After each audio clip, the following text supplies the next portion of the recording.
Alexander Mackay, the engineer missionary to Africa. Alexander Mackay was a minister's son, born in Scotland in Aberdeenshire in 1849. And when he was 3 years old, he read the New Testament.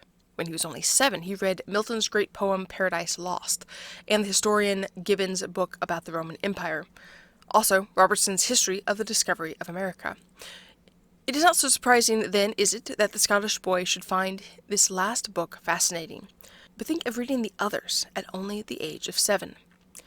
Very early indeed, his father minister taught him geography, astronomy, and geometry, but in a very attractive way, and often out of doors. Sometimes the father would stop to trace out the path of the heavenly bodies in the skies by lines in the sand, or the course of a newly discovered river in far-off Africa, using his cane to trace it. Well, this bright boy grew up as other boys do, and as he grew older he listened with a great deal of interest to the talks of wise men who visited his father. When the time came to choose a profession, young Alexander Mackay decided upon engineering, and he became a very good engineer. He did thoroughly all that he undertook. For some time he had an important position on the continent in Berlin, but in 1875 he heard a call to Africa.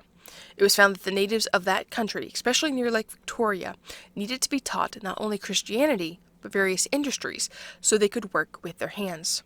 A call was sent to the Christians at home to send out a man to teach the natives of Mombasa how to work with their hands and how to run a business. Mr. Mackay offered himself, but another was sent first. Soon after, he was offered a position with a large salary, but would not take it. He said that he wished to be ready when his chance came to go to Africa. The next year, 1876, he was sent out, the youngest man in the company of pioneers, but on the march, after leaving Zanzibar, he was taken very ill and was sent back to the coast, where he recovered.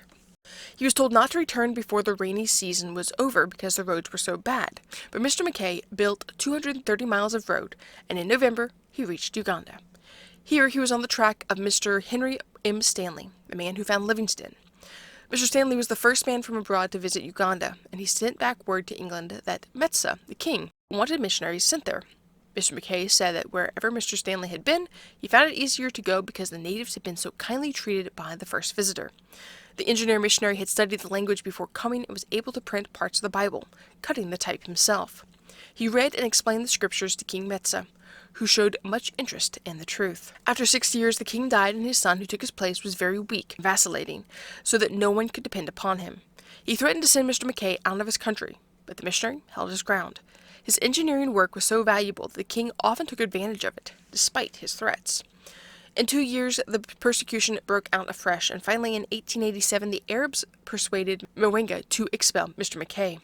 He locked the mission premises and went to the southern end of the lake.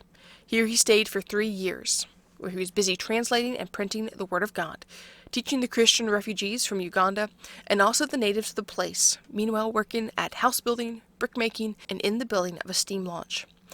In February 1890, an attack of malarial fever caused the death of the brave, gentle missionary, called by Mr. Stanley the greatest since Livingstone.